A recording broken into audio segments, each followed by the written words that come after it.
지장보살의 위대한 비밀, 당신의 업을 바꾸는 단 한 가지 방법. 지장보살의 숨겨진 진실. 깊은 밤, 지옥의 불길이 타오르는 가운데서도 포기하지 않는 한 분이 계십니다. 바로 지장보살입니다. 많은 사람들이 지장보살을 단순히 지옥의 중생들을 구원하는 자비로운 보살로만 알고 있지만, 그분에게는 우리가 미처 알지 못했던 놀라운 비밀이 숨겨져 있습니다. 지장보살은 이미 십지보살의 경지에 이르셨습니다. 십지보살이라는 것은 보살 수행의 마지막 단계로 이미 부처가 될 수 있는 완전한 지위에 도달했다는 뜻입니다.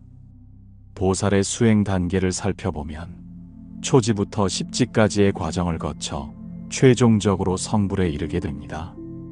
지장보살은 이미 그 마지막 단계까지 완성하신 분입니다.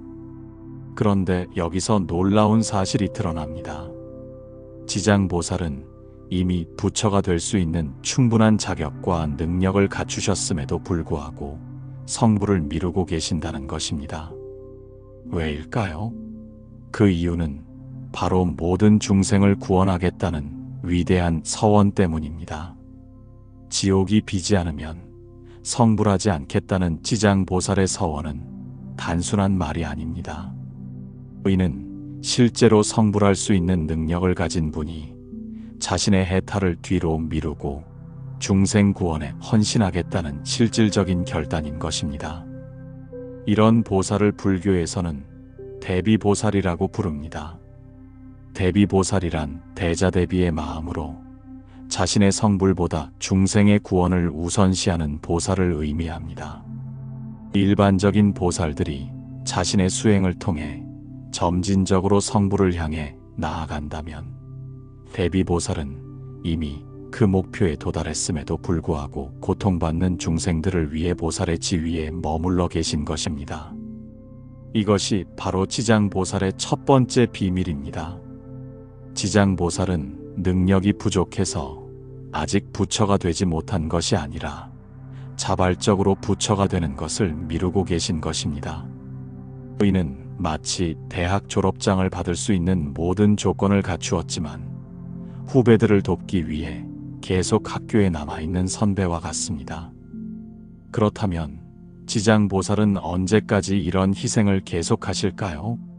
지장경에서는 모든 중생이 다 구원받을 때까지라고 명시되어 있습니다. 이것은 사실상 영원히 중생과 함께 하시겠다는 서원과 같습니다. 왜냐하면 중생의 수는 무한하고 새로운 중생들이 계속 태어나기 때문입니다. 하지만 여기서 우리는 또 다른 깊은 의미를 발견할 수 있습니다. 지장보살의 이런 서원은 단순히 개별 중생 하나하나를 구원하겠다는 의미를 넘어서 모든 중생이 본래 부처임을 깨닫게 하겠다는 더 깊은 뜻을 담고 있습니다. 불교의 핵심 교리 중 하나는 일체 중생 신류불성, 즉 모든 중생이 실제로 부처의 성품을 가지고 있다는 것입니다. 지장보살의 서원은 바로 이 부처의 성품을 중생들이 스스로 깨닫도록 돕겠다는 의미인 것입니다. 이런 관점에서 보면 지장보살이 성불을 미루는 것은 단순한 희생이 아니라 가장 완전한 형태의 성불이라고 할 수 있습니다. 자신만의 해탈이 아닌 모든 존재와 함께하는 해탈, 이것이야말로 대승불교가 추구하는 진정한 깨달음의 모습인 것입니다. 지장보살의 이런 모습은 우리에게 큰 가르침을 줍니다. 우리 역시 자신만의 행복과 평안을 추구하는 것을 넘어서 다른 이들의 고통을 함께 나누고 해결하려고 노력할 때 진정한 의미의 행복을 찾을 수 있다는 것입니다. 그런데 여기서 한 가지 더 놀라운 사실이 있습니다. 지장보살이 이런 위대한 서원을 세우게 된 것은 하루아침에 이루어진 일이 아닙니다. 그분의 과거 전생 이야기를 살펴보면 이미 까마득한 옛날부터 중생 구원의 원력을 키워오셨음을 알 수 있습니다. 이것이 우리가 다음 장에서 살펴볼 두 번째 비밀입니다. 지장보살의 서원이 어떻게 시작되었는지, 그리고 그 서원이 어떻게 현실이 되어 우리에게까지 영향을 미치고 있는지 말입니다. 전생에서 시작된 위대한 서원. 시간을 거슬러 올라가 보겠습니다. 헤아릴 수 없이 먼 과거, 지장보살은 한 부유한 장자의 아들로 태어나셨습니다. 그 시대에는 사자분신 구종만행열애라는 이름의 부처님이 계셨습니다. 이 부처님의 이름에는 깊은 의미가 담겨 있습니다. 사자는 백수의 왕으로서 두려움이 없는 용맹함을 상징합니다. 부처님의 법문을 사자후라고 부르는 것도 이 때문입니다.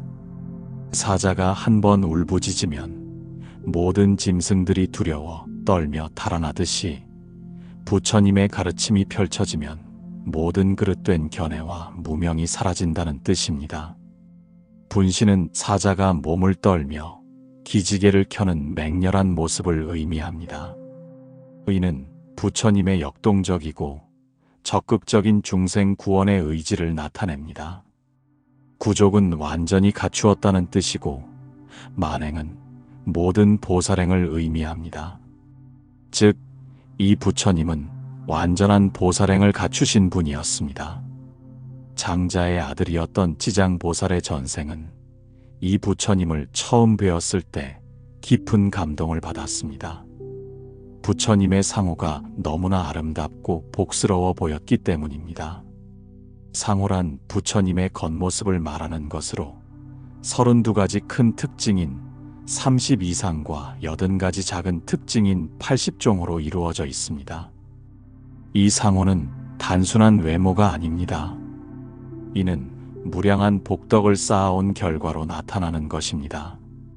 마치 마음의 상태가 얼굴에 드러나듯이 부처님의 오랜 수행과 자비의 마음이 그대로 몸에 나타난 것이 바로 상호인 것입니다. 장자의 아들은 부처님께 간절히 여쭈었습니다. 세존이시여, 어떤 서원을 세워 수행하셨기에 지금과 같은 훌륭한 상호를 이루셨습니까? 이 질문에는 단순한 호기심 이상의 깊은 의미가 담겨 있었습니다. 그는 부처님의 아름다운 모습 뒤에 숨겨진 수행의 비밀, 그리고 그 수행을 가능하게 한 원력이 무엇인지 알고 싶었던 것입니다. 부처님의 답변은 간단하면서도 깊었습니다. 이와 같은 몸을 이루고자 하거든 마땅히 오랜 세월 동안 고통받는 중생들을 제도하여 해탈시켜야 하느니라. 이 말씀에는 불교 수행의 핵심이 담겨 있습니다. 진정한 아름다움과 복덕은 자신만을 위한 수행이 아니라 다른 중생들을 위한 헌신에서 나온다는 것입니다. 부처님의 상호가 그토록 아름답고 복스러운 이유는 바로 무량한 중생들을 구원하려는 자비심에서 비롯된 것이었습니다. 이 말씀을 들은 장자의 아들은 그 자리에서 큰 서원을 세웠습니다. 이것이 바로 지장보살의 근본 서원이 시작된 순간이었습니다. 지금부터 미래의 세상이 다할 때까지 아무리 오랜 겁이 될지라도 죄업으로 인해 고통을 받는 육도의 중생들에게 널리 방편을 베풀어 그들 모두를 해탈시키고 나서 저 자신도 불도를 이루겠나이다. 이 서원에는 여러 가지 중요한 요소들이 포함되어 있습니다. 첫째, 시간의 무한성입니다. 미래의 세상이 다할 때까지라는 표현은 영원이라는 의미입니다. 일반적인 발언이 이번 생에 또는 빠른 시간 내라는 한계를 두는 것과 달리 지장보살의 서원은 시간에 제약을 두지 않았습니다. 둘째, 대상의 광범위함입니다. 죄업으로 인해 고통받는 육도의 중생들이라고 했는데 이는 지옥, 악귀, 축생, 아수라, 인간, 천상의 모든 존재를 포함합니다. 특히 선한 중생만이 아니라 죄업으로 고통받는 중생들까지 구원하겠다고 한 것은 무조건적인 자비를 의미합니다. 셋째, 방법의 다양성입니다. 널리 방편을 베풀어라는 표현에서 알 수 있듯이 중생들의 근기와 상황에 따라 다양한 방법으로 접근하겠다는 의미입니다. 이는 획일적인 구원이 아닌 맞춤형 구원을 약속한 것입니다. 넷째, 조건부 성불입니다. 그들 모두를 해탈시키고 나서 저 자신도 불도를 이루겠다는 것은 자신의 성불을 중생구원 완성의 조건으로 삼은 것입니다. 이는 불교 역사상 가장 큰 희생적 서원 중 하나입니다. 이 서원이 얼마나 위대한 것인지는 그 후의 결과를 보면 알 수 있습니다.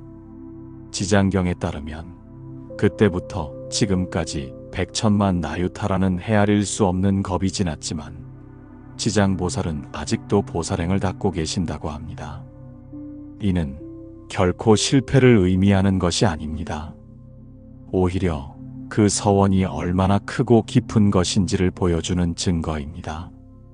무한한 중생을 구원한다는 것은 곧 무한한 시간과 무한한 노력을 요구하는 일이기 때문입니다.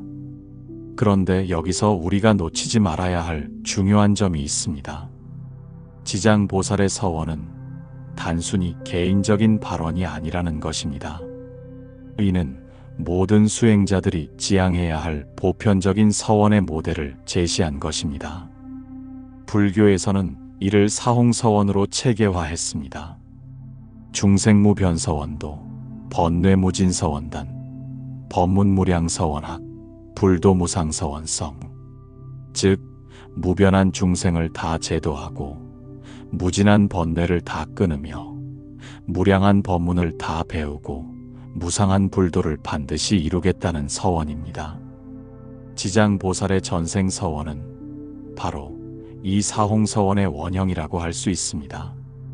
그리고 이 서원이 오늘날까지 이어져 내려와 우리 모든 불자들의 근본 발원이 되고 있는 것입니다.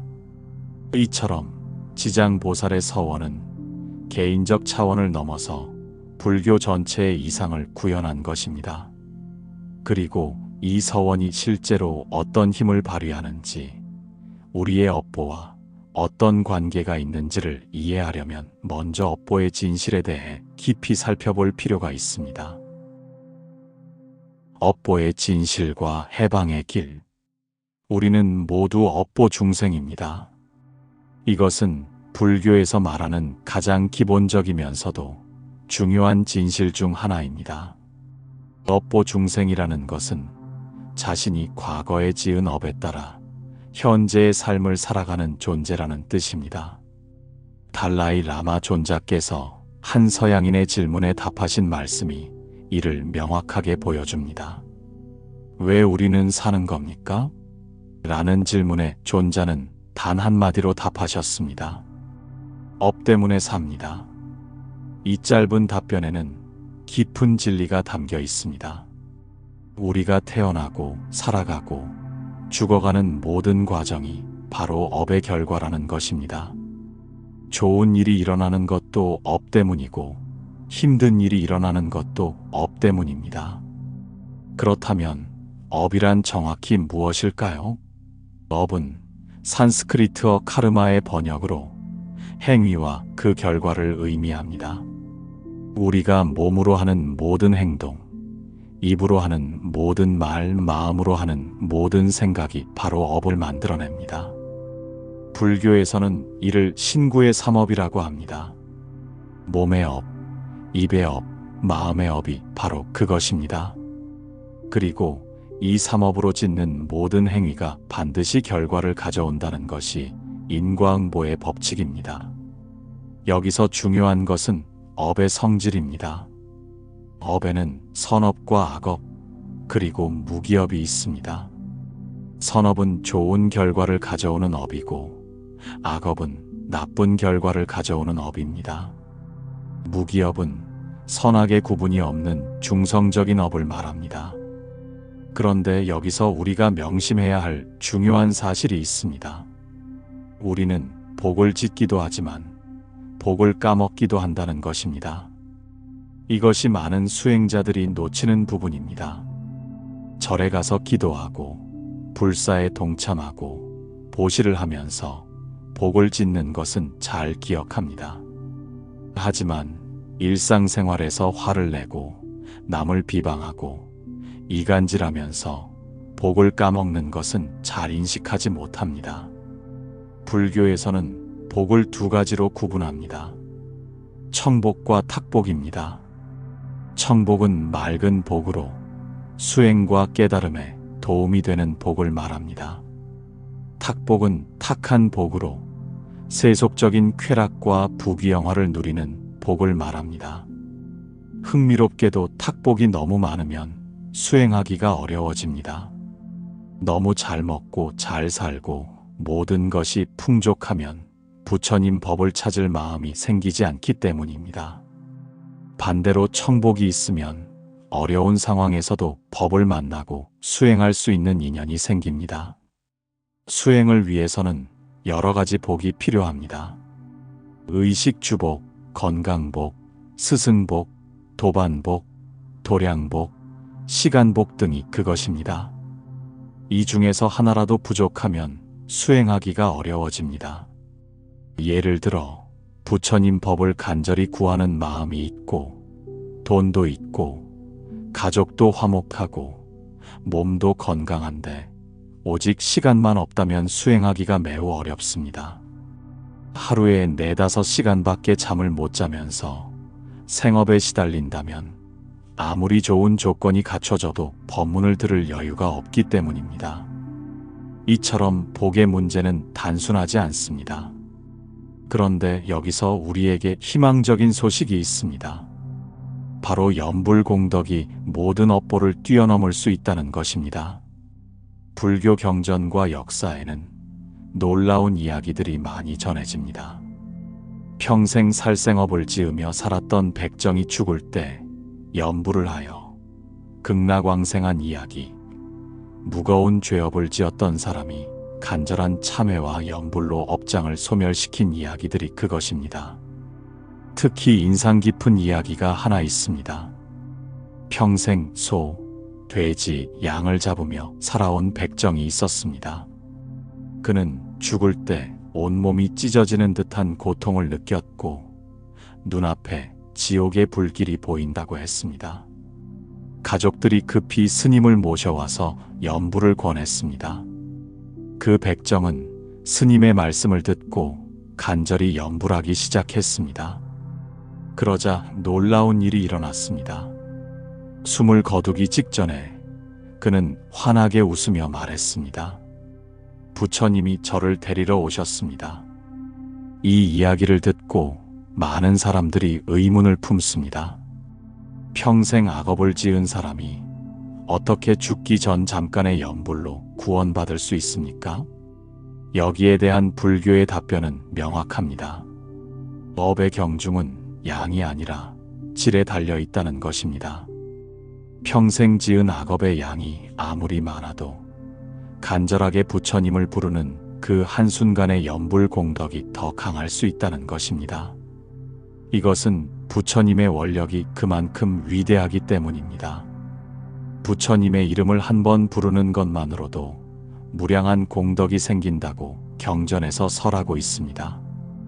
특히 아미타불의 경우 10번만 연불해도 극락왕생할 수 있다고 무량수경에서 말하고 있습니다. 그렇다면 지장보살의 명호를 부르는 것은 어떤 공덕이 있을까요? 지장경에서는 놀라운 내용을 전해줍니다. 만일 미래 세상의 선남자, 선여인이 지장보살의 명호를 듣고 찬탄하거나 우러러보고 예배하거나 명호를 부르거나 공양을 올리거나 존상을 그리거나 조각하여 만들거나 존상에 보기 좋게 치장하면 이 사람은 마땅히 100번을 도리천에 태어나며 영원히 나쁜 세상에 떨어지지 않게 된다.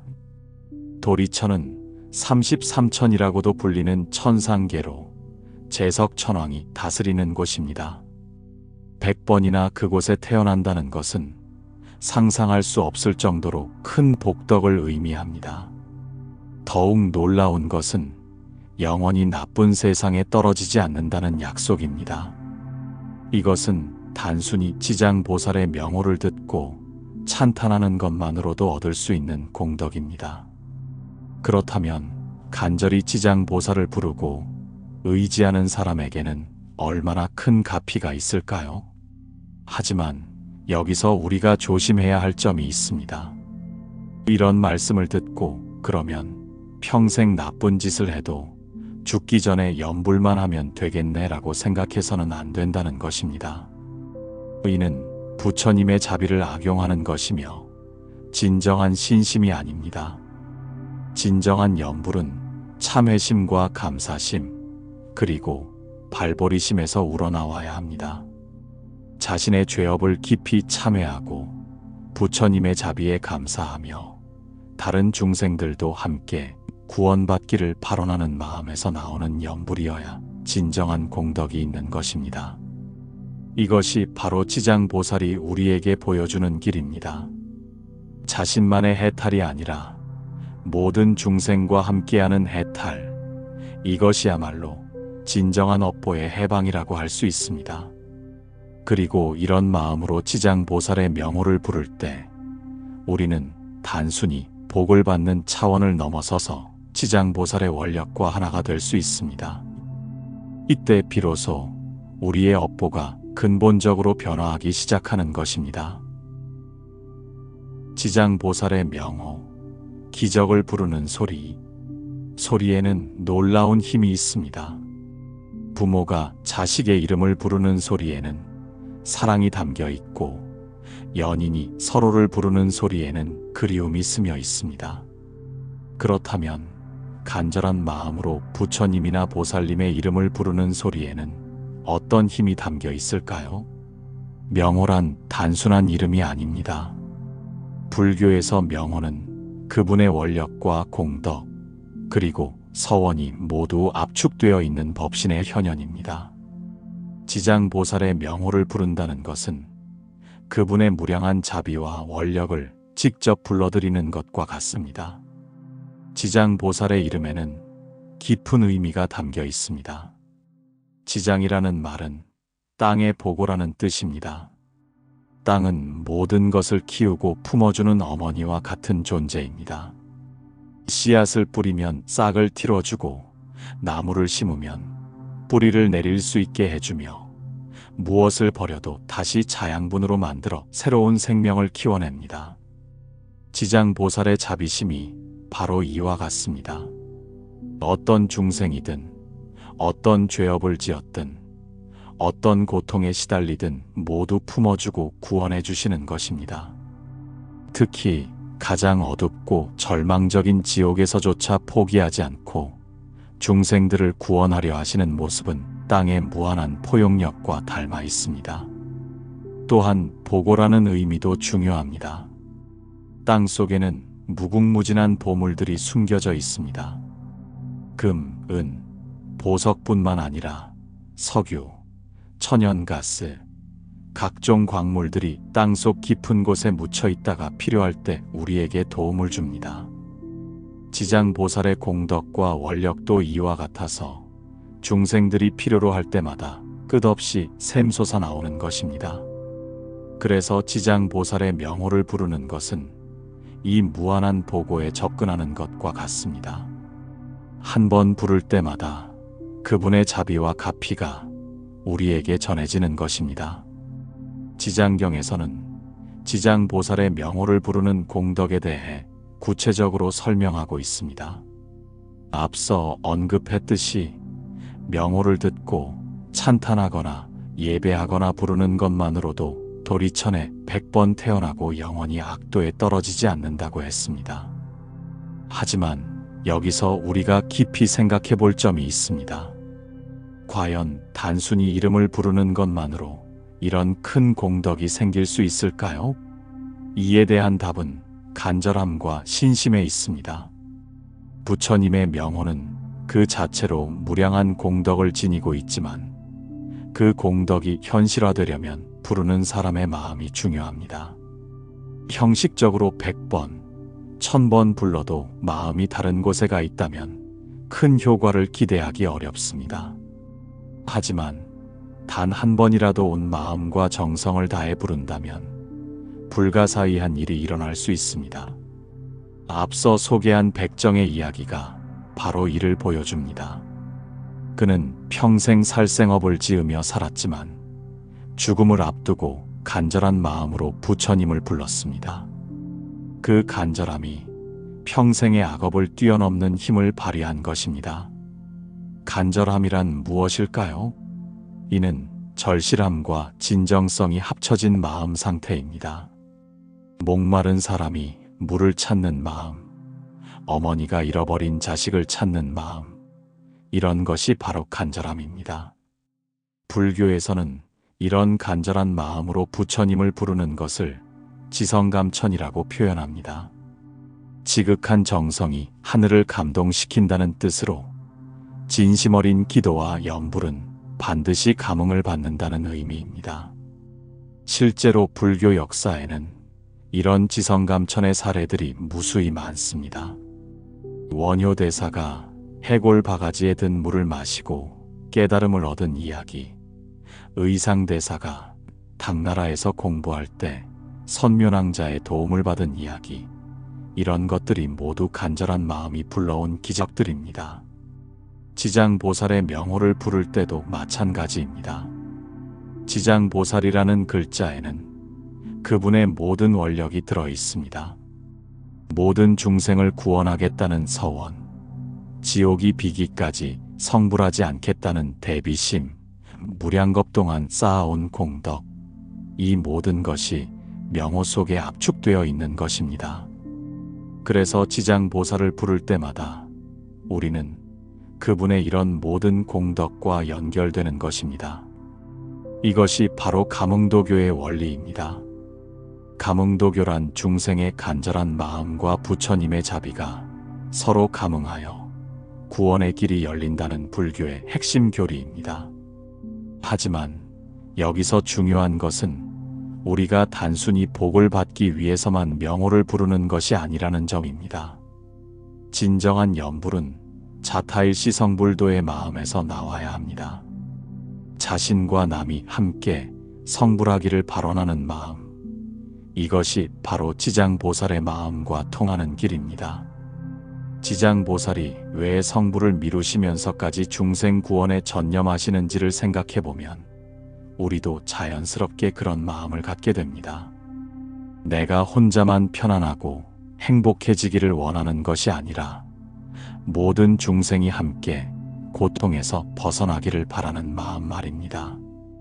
이런 마음으로 지장보살을 부르면 세 가지 놀라운 변화가 일어납니다. 첫째, 마음의 변화입니다. 이기적이고 좁았던 마음이 점점 넓어지고 자비로워집니다. 다른 사람의 고통을 내 고통처럼 느끼고 다른 사람의 기쁨을 내 기쁨처럼 여기게 됩니다. 둘째, 인연의 변화입니다. 좋은 사람들을 만나게 되고 좋은 기회들이 생기며 어려운 일이 있어도 도움을 받을 수 있는 인연들이 나타납니다. 이는 지장보살의 원력이 우리 주변의 좋은 인연들을 불러 모으기 때문입니다. 셋째, 업보의 변화입니다. 과거의 악업이 소멸되고 새로운 선업이 쌓입니다. 설령 과거 업보로 인한 어려움이 있어도 그것을 견딜 수 있는 힘이 생기고 그 고통을 통해 더 큰 깨달음을 얻게 됩니다. 특히 업보의 변화는 즉각적으로 일어나기도 하지만 때로는 서서히 일어나기도 합니다.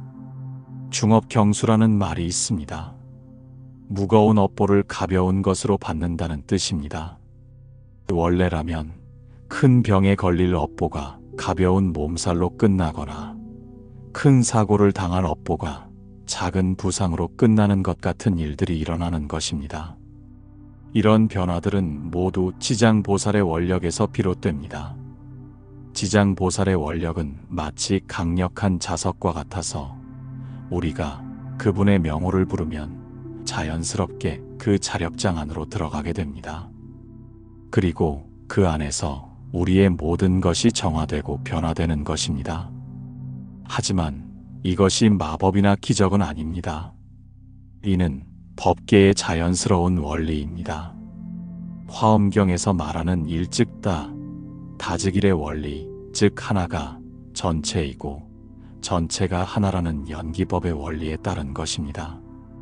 지장보살의 한 생각이 법계 전체에 영향을 미치고 우리의 한 생각도 마찬가지로 법계 전체와 연결되어 있습니다. 그래서 우리가 진심으로 지장보살을 부르면 그 파동이 법계 전체로 퍼져나가고 다시 우리에게 돌아오면서 변화를 일으키는 것입니다. 이것이 바로 지장보살 명호의 비밀입니다.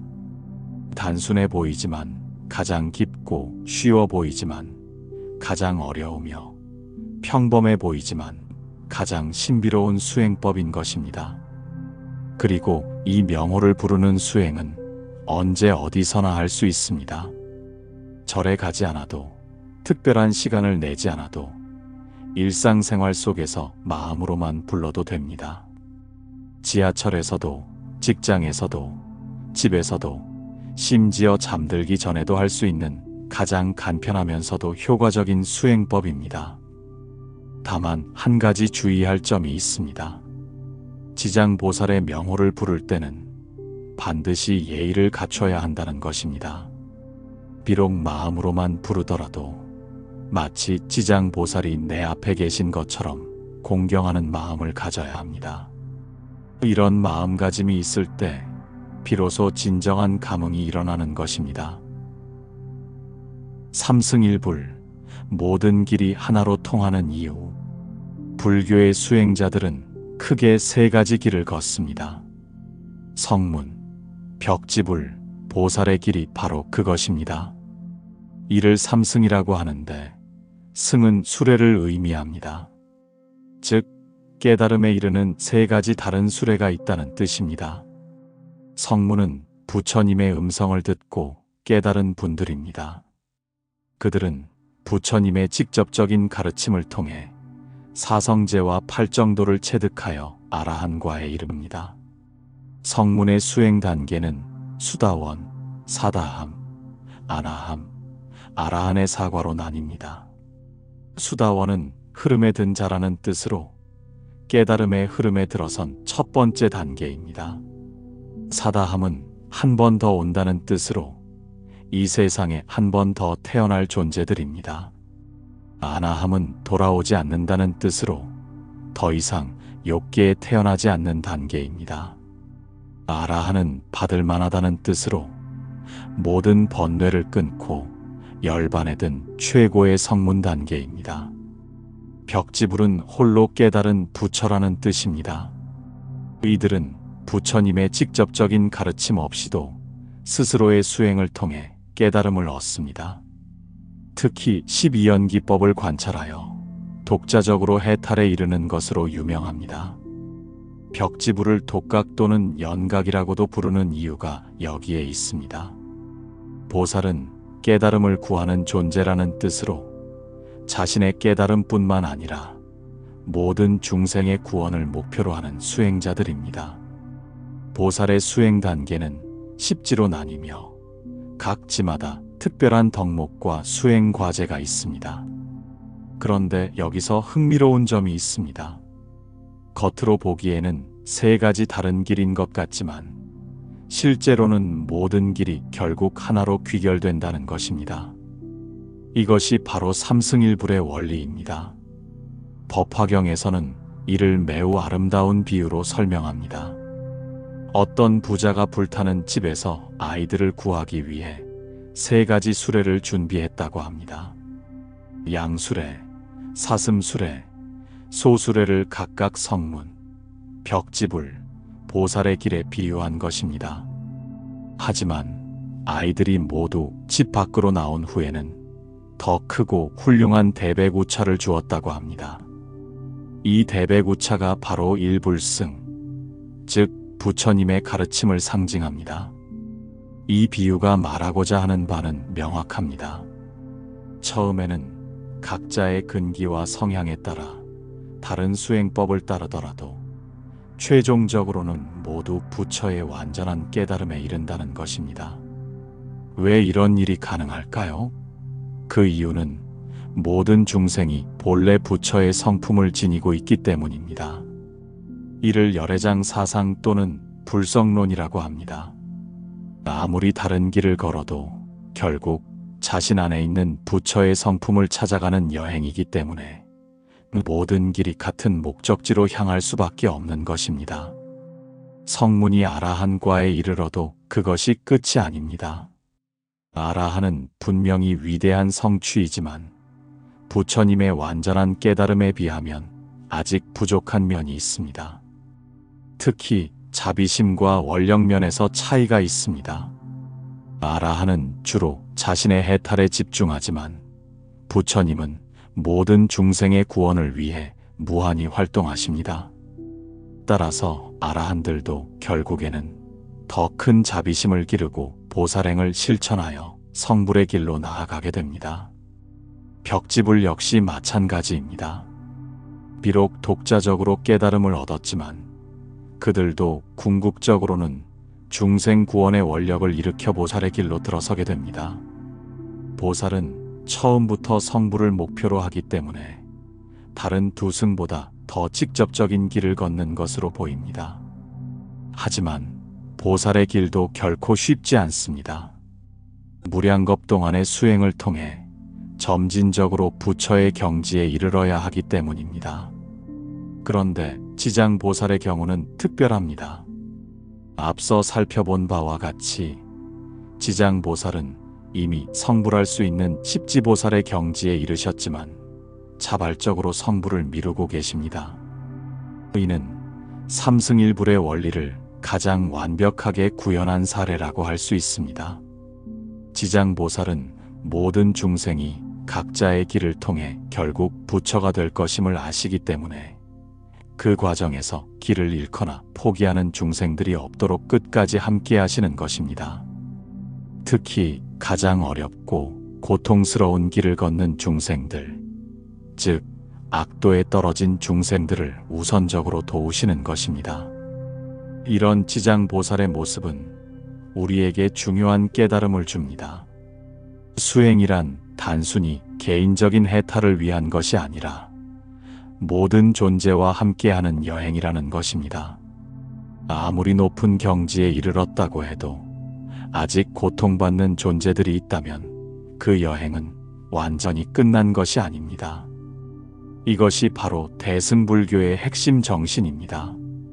소승이 개인의 해탈에 중점을 둔다면 대승은 모든 중생의 공동 해탈을 추구합니다. 그리고 이 대승 정신의 가장 완벽한 구현이 바로 지장보살의 원력인 것입니다. 우리가 지장경을 공부하는 이유도 여기에 있습니다. 지장경은 대승불교의 입문서라고 불립니다. 복잡하고 어려운 교리를 다루기보다는 누구나 이해할 수 있는 이야기와 비유를 통해 대승의 핵심 정신을 전달하기 때문입니다. 지장경을 통해 우리는 다음과 같은 중요한 깨달음을 얻을 수 있습니다. 첫째, 모든 수행은 결국 하나로 통한다는 것입니다. 염불을 하든, 참선을 하든, 경전을 읽든, 사경을 하든, 봉사를 하든, 모든 수행이 결국 같은 목적지를 향하고 있습니다. 둘째, 자신만의 해탈은 진정한 해탈이 아니다는 것입니다. 진정한 해탈은 모든 중생이 함께 이루는 것입니다. 이것이 바로 자타일시 성불도의 정신입니다. 셋째, 현재의 수행 수준에 상관없이 누구나 보살의 길을 걸을 수 있다는 것입니다. 지장보살처럼 완전한 경지에 이르지 못했더라도 다른 사람을 돕고 배려하는 마음만 있으면 그것이 바로 보살행의 시작입니다. 넷째, 진정한 성불은 완성이 아니라 시작이라는 것입니다. 부처가 된다는 것은 모든 것이 끝나는 것이 아니라 무한한 중생 구원 활동의 시작을 의미합니다. 이런 관점에서 보면 우리의 일상적인 수행도 새로운 의미를 갖게 됩니다. 단순히 내가 복을 받고 좋은 곳에 태어나기 위한 것이 아니라 모든 중생과 함께 깨달음의 길을 걸어가는 거룩한 여행의 한 부분인 것입니다. 그리고 이 여행에서 우리에게 가장 필요한 것이 바로 방편입니다. 중생들의 다양한 근기와 상황에 맞춰 적절한 방법으로 도움을 주는 지혜. 이것이 바로 다음에 살펴볼 방편의 힘입니다. 방편, 중생을 구원하는 지혜로운 방법. 어머니가 아이에게 약을 먹일 때 어떻게 할까요? 쓴 약을 그대로 주면 아이가 거부할 테니 꿀을 발라주거나 사탕과 함께 주어서 아이가 쉽게 받아들일 수 있도록 합니다. 이것이 바로 방편의 원리입니다. 방편이란 목적지는 같지만 가는 방법을 상황에 맞게 조정하는 지혜로운 방법을 말합니다. 부처님의 궁극적인 목적은 모든 중생을 깨달음으로 이끄는 것이지만 중생들의 근기와 상황이 모두 다르기 때문에 획일적인 방법으로는 모두를 도울 수 없습니다. 이를 위해 부처님은 84,000 법문을 설하셨다고 합니다. 84,000이라는 숫자는 구체적인 수가 아니라 무수히 많다는 의미입니다. 즉, 중생들의 무수한 근기만큼 무수한 가르침의 방법이 있다는 뜻입니다. 지장보살 역시 널리 방편을 베풀어라는 서원을 세우셨습니다. 이는 경직된 하나의 방법만을 고집하지 않고 각각의 중생에게 가장 적합한 방법으로 접근하겠다는 의미입니다. 그렇다면 구체적으로 어떤 방편들이 있을까요? 첫 번째는 대기설법입니다. 상대방의 근기를 정확히 파악하여 그에 맞는 가르침을 주는 것입니다. 예를 들어 지적 호기심이 강한 사람에게는 교리와 철학적 설명을 통해 접근하고 감정적인 사람에게는 이야기와 감동을 통해 접근하는 것입니다. 두 번째는 점진적 인도입니다. 처음부터 높은 수준의 가르침을 주는 것이 아니라 단계별로 차근차근 이끌어가는 것입니다. 마치 아이가 유치원에서 초등학교, 중학교, 고등학교, 대학교로 차례대로 진학하듯이 수행도 단계별로 깊어져야 합니다.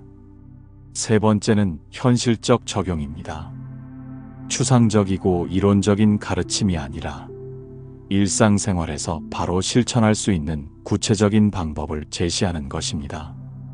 예를 들어 마음을 비우라는 추상적인 가르침보다는 호흡에 집중하라 또는 염불을 하라는 구체적인 방법을 주는 것입니다.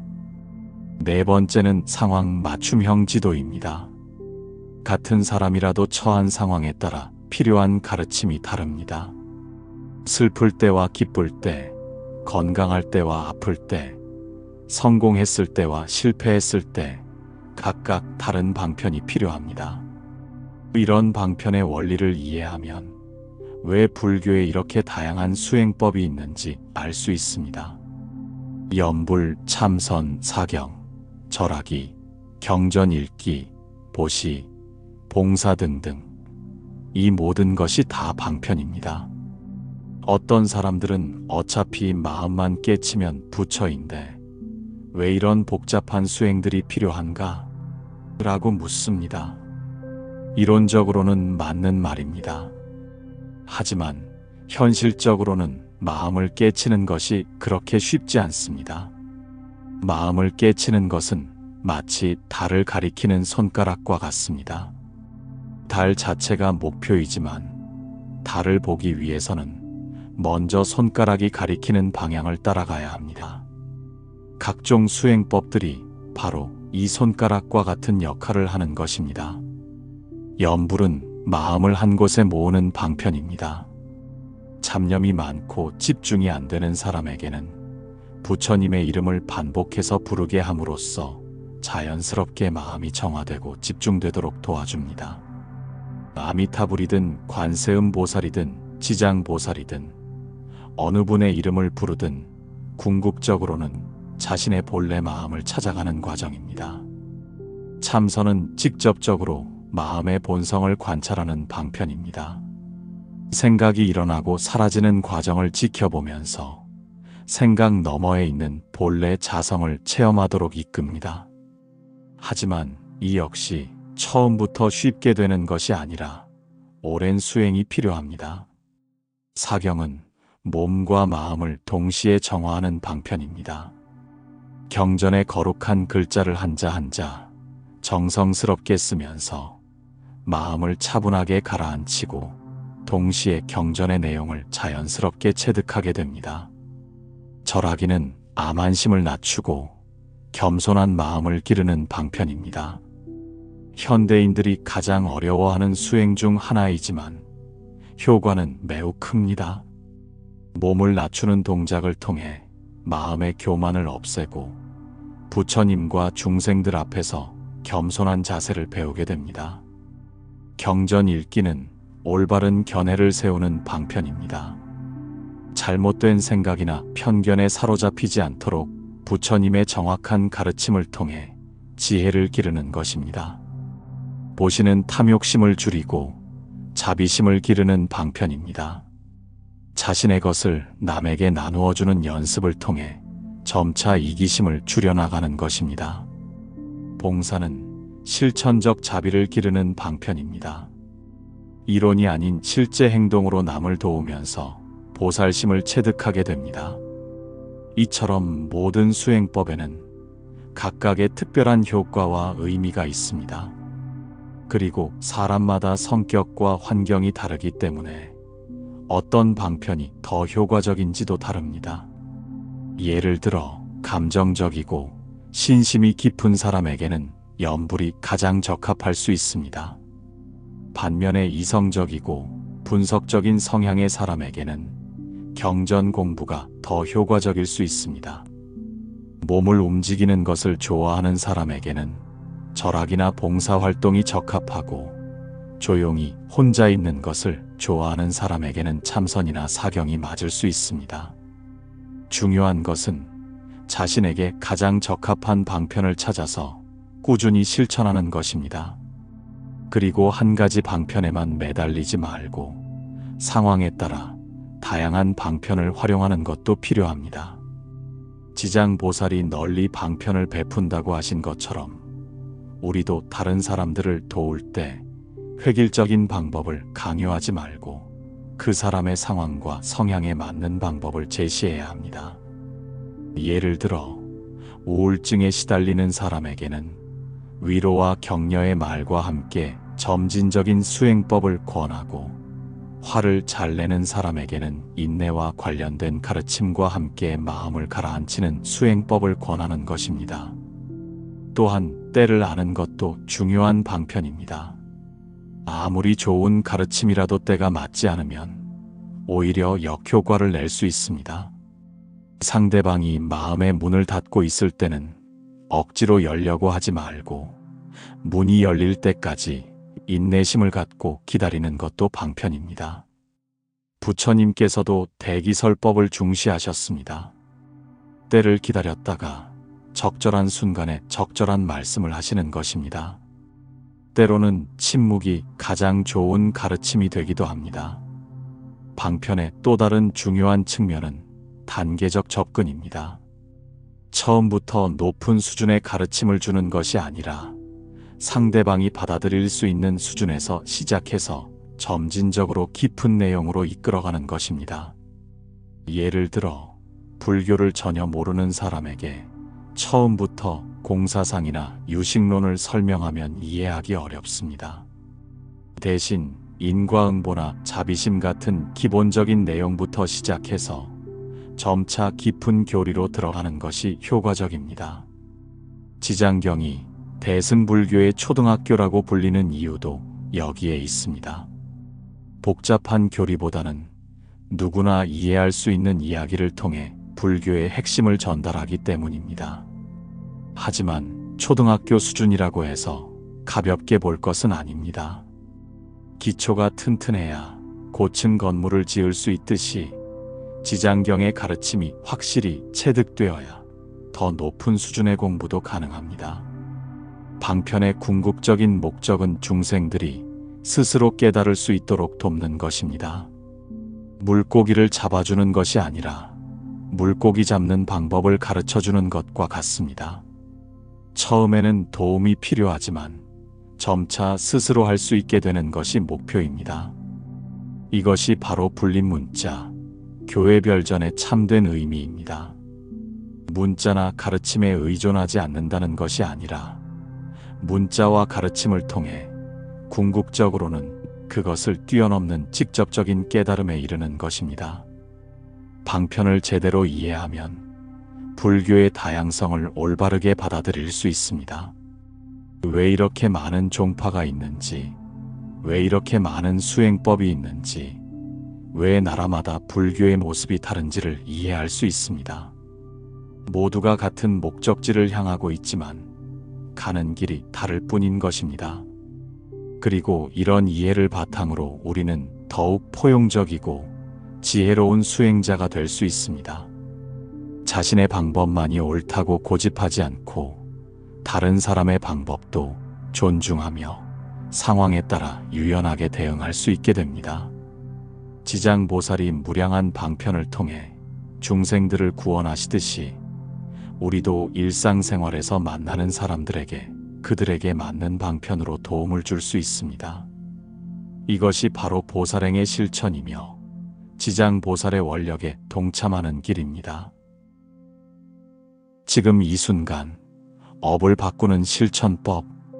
시간은 기다려주지 않습니다. 지금 이 순간에도 수많은 중생들이 고통받고 있고 지금 이 순간에도 우리의 업은 계속 만들어지고 있습니다. 그렇다면 지금 당장 무엇을 해야 할까요? 많은 사람들이 나중에 시간 날 때 수행해야지, 나중에 여유가 생기면 절에 다녀야지라고 생각합니다. 하지만 나중이라는 시간은 영원히 오지 않습니다. 왜냐하면 언제나 현재가 있을 뿐이기 때문입니다. 불교에서는 이를 무상이라고 합니다. 모든 것이 변하고 있고 영원한 것은 아무것도 없다는 뜻입니다. 우리의 생명도 마찬가지입니다. 어제의 내가 오늘의 내와 다르고 오늘의 내가 내일의 내와 다를 것입니다. 그리고 언젠가는 이 생명도 끝이 날 것입니다. 옛날 큰 스님들은 머리에 흰머리가 나고 얼굴에 주름이 생기는 것을 저승에서 보내는 신호라고 하셨습니다. 이제 그만 이 세상의 일에만 매달리지 말고 정말 중요한 일을 해야 할 때가 되었다는 신호라는 것입니다. 하지만 요즘은 의학 기술이 발달하고 미용 기술이 좋아져서 나이가 들어도 젊어 보이는 사람들이 많습니다. 염색을 하고 성형을 하고 운동을 해서 겉으로는 젊어 보이지만 몸 안의 세포들은 계속 늙어가고 있습니다. 그러다가 어느 날 갑자기 큰 병에 걸리거나 사고를 당해서 세상을 떠나는 경우가 많습니다. 그래서 지금 이 순간이 가장 중요합니다. 내일이 있을지 없을지 아무도 모르기 때문입니다. 오늘 할 수 있는 선한 일을 내일로 미루지 말고 오늘 지을 수 있는 복을 내일로 미루지 마십시오. 그렇다면 구체적으로 무엇을 해야 할까요? 첫째, 염불을 많이 하십시오. 염불은 언제 어디서나 할 수 있는 가장 간편하면서도 효과적인 수행법입니다. 지하철에서도 버스에서도 걸으면서도 일하면서도 마음으로 할 수 있습니다. 특히 지장보살의 명호를 부르십시오. 지장보살, 지장보살, 지장보살 이렇게 간단히 부르기만 해도 됩니다. 앞서 살펴본 바와 같이 지장보살의 명호를 부르는 것만으로도 도리천에 100번 태어나고 영원히 악도에 떨어지지 않는 공덕이 있습니다. 염불할 때는 3가지 마음을 가져야 합니다. 참회심, 감사심, 발원심입니다. 참회심은 자신의 잘못을 뉘우치는 마음입니다. 지장보살님, 제가 무명하여 몸과 말과 마음으로 지은 모든 죄업을 참회합니다라는 마음으로 부르십시오. 감사심은 지장보살의 자비에 감사하는 마음입니다. 지장보살님, 저 같은 부족한 중생까지도 버리지 않고 구원해 주시니 감사합니다라는 마음으로 부르십시오. 발원심은 모든 중생이 함께 구원받기를 바라는 마음입니다. 지장보살님, 저뿐만 아니라 모든 중생이 함께 고통에서 벗어나고 행복하게 해주십시오라는 마음으로 부르십시오. 둘째, 복을 많이 지으십시오. 하지만 복을 지으면서 동시에 복을 까먹지 않도록 조심해야 합니다. 복 짓는 방법은 여러 가지가 있습니다.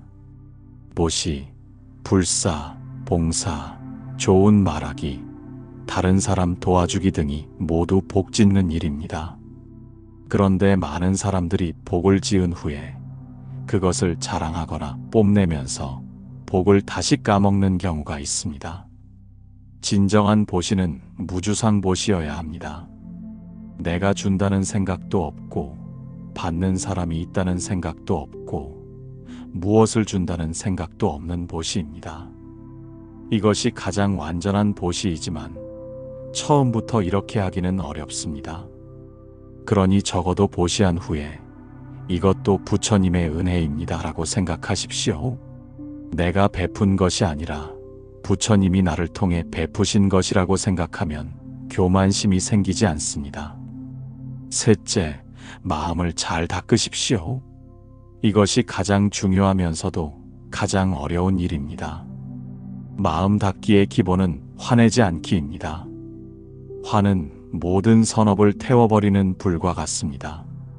아무리 많은 복을 지어도 한번 크게 화를 내면 그동안 지은 복이 모두 사라질 수 있습니다. 화가 날 때는 즉시 지장보살을 부르십시오. 지장보살, 지장보살, 지장보살 하면서 마음을 진정시키십시오. 그리고 상대방도 나와 같은 고통받는 중생이구나 라고 생각해 보십시오. 그러면 화가 자연스럽게 가라앉을 것입니다. 또한 남을 비방하거나 이간질하지 마십시오. 입으로 짓는 업이 의외로 무섭습니다. 한마디 말로 사람의 마음을 다치게 할 수도 있고 관계를 망칠 수도 있습니다. 반대로 좋은 말 한마디로 사람을 살릴 수도 있습니다. 다른 사람의 장점을 찾아서 칭찬하십시오. 이것은 상대방에게도 기쁨을 주고 자신에게도 좋은 업을 만드는 일석이조의 방법입니다. 넷째, 사홍서원을 자주 발언하십시오. 중생무변서원도 무변한 중생을 다 제도하겠다고 발언하십시오. 번뇌무진서원단, 무진한 번뇌를 다 끊겠다고 발언하십시오. 법문무량서원학, 무량한 법문을 다 배우겠다고 발언하십시오. 불도무상서원성, 무상한 불도를 반드시 이루겠다고 발언하십시오. 이 네 가지 서원은 지장보살의 원력과 똑같은 내용입니다. 우리가 이런 서원을 세울 때마다 지장보살의 원력과 하나가 되는 것입니다. 다섯째, 경전을 많이 읽으십시오. 특히 지장경을 자주 읽으십시오. 지장경에는 불자로서 알아야 할 모든 내용이 들어 있습니다. 업보의 이치, 인과응보의 법칙, 효도의 중요성, 염불의 공덕, 보살의 서원 등등 기본적이면서도 핵심적인 내용들이 모두 담겨 있습니다. 경전을 읽을 때는 사경을 하는 것도 좋습니다. 직접 손으로 써보면 마음이 더욱 정성스러워지고 내용도 더 깊이 이해할 수 있습니다. 여섯째, 하루를 마무리할 때 반성하십시오. 잠들기 전에 하루 동안 한 일들을 돌아보십시오. 좋은 일을 했으면 그것에 감사하고 잘못한 일이 있으면 참회하십시오. 그리고 내일은 더 좋은 하루가 되도록 발언하십시오. 이때 지장보살께 하루의 모든 일을 맡기는 마음으로 기도하십시오. 지장보살님, 오늘 하루도 무사히 보낼 수 있게 해주셔서 감사합니다. 내일도 부처님의 뜻에 따라 살 수 있게 도와주십시오. 일곱째, 시간복을 소중히 여기십시오. 시간은 모든 복 중에서 가장 소중한 복입니다. 돈은 다시 벌 수 있지만 시간은 다시 되돌릴 수 없습니다.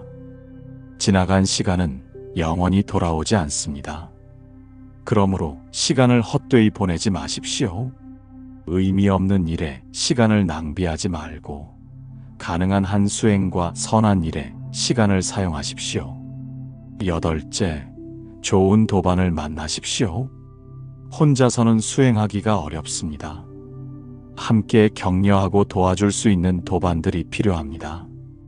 좋은 도반들과 함께 있으면 자연스럽게 좋은 영향을 받게 되고 수행에 대한 의욕도 높아집니다. 절에 나가서 법회에 참석하고 불교 공부 모임에 참여하여 좋은 도반들을 만나십시오. 그리고 서로 격려하며 함께 수행의 길을 걸어가십시오. 이런 실천법들이 처음에는 어색하고 어려울 수 있습니다. 하지만 조금씩이라도 꾸준히 하다 보면 점차 자연스러워집니다. 그리고 어느 순간 자신도 모르게 마음이 평안해지고 삶이 달라져 있는 것을 발견하게 될 것입니다. 무엇보다 중요한 것은 완벽하게 하려고 욕심내지 않는 것입니다. 처음부터 모든 것을 완벽하게 할 수는 없습니다. 조금씩이라도 꾸준히 하는 것이 한 번에 많이 하고 그만두는 것보다 훨씬 효과적입니다. 지장보살도 하루아침에 십지보살이 되신 것이 아닙니다. 무량겁 동안 조금씩 수행을 쌓아가시면서 지금의 경지에 이르신 것입니다. 우리도 마찬가지로 서두르지 말고 꾸준히 정진해 나가면 됩니다. 그리고 무엇보다 지장보살의 원력을 믿고 의지하십시오. 우리의 힘만으로는 부족하지만 지장보살의 가피를 받으면 불가능한 일도 가능해집니다. 지장보살은 지옥이 비지 않으면 성불하지 않겠다고 서원하셨습니다. 이는 우리 같은 부족한 중생들까지도 끝까지 포기하지 않고 구원해 주시겠다는 약속입니다. 이 약속을 믿고 의지하여 오늘부터 새로운 삶을 시작하십시오. 마지막으로 가장 중요한 한 가지를 말씀드리겠습니다. 그것은 바로 지금 이 순간부터 시작하는 것입니다. 내일부터, 다음 주부터, 다음 달부터가 아니라 바로 지금 이 순간부터 시작하십시오. 이 법문을 들으신 지금 이 순간부터 지장보살을 부르십시오. 지장보살, 지장보살, 지장보살 이렇게 3번만이라도 불러보십시오. 그것이 바로 새로운 인생의 시작입니다. 업을 바꾸는 가장 확실한 방법은 바로 지금 이 순간의 선택과 행동입니다. 과거는 이미 지나갔고 미래는 아직 오지 않았습니다. 우리에게 주어진 것은 오직 현재뿐입니다. 이 현재를 소중히 여기고 올바르게 사용할 때 우리의 업보는 반드시 좋은 방향으로 변화할 것입니다. 지장보살의 무량한 자비와 원력이 여러분 모두에게 함께 하시기를 간절히 발언합니다. 그리고 이 가르침이 여러분의 삶에 실질적인 도움이 되어 더욱 행복하고 의미 있는 인생을 살아가시기를 기원합니다. 이번 영상이 도움이 되셨다면 구독과 좋아요 부탁드립니다. 더 많은 분들이 지장보살의 위대한 가르침을 만날 수 있도록 공유해 주시면 더욱 감사하겠습니다. 모든 중생이 지장보살의 원력으로 고통에서 벗어나 진정한 행복을 찾으시기를 발언하며 이만 마치겠습니다. 나무지장보살 마하살, 나무지장보살 마하살, 나무지장보살 마하살.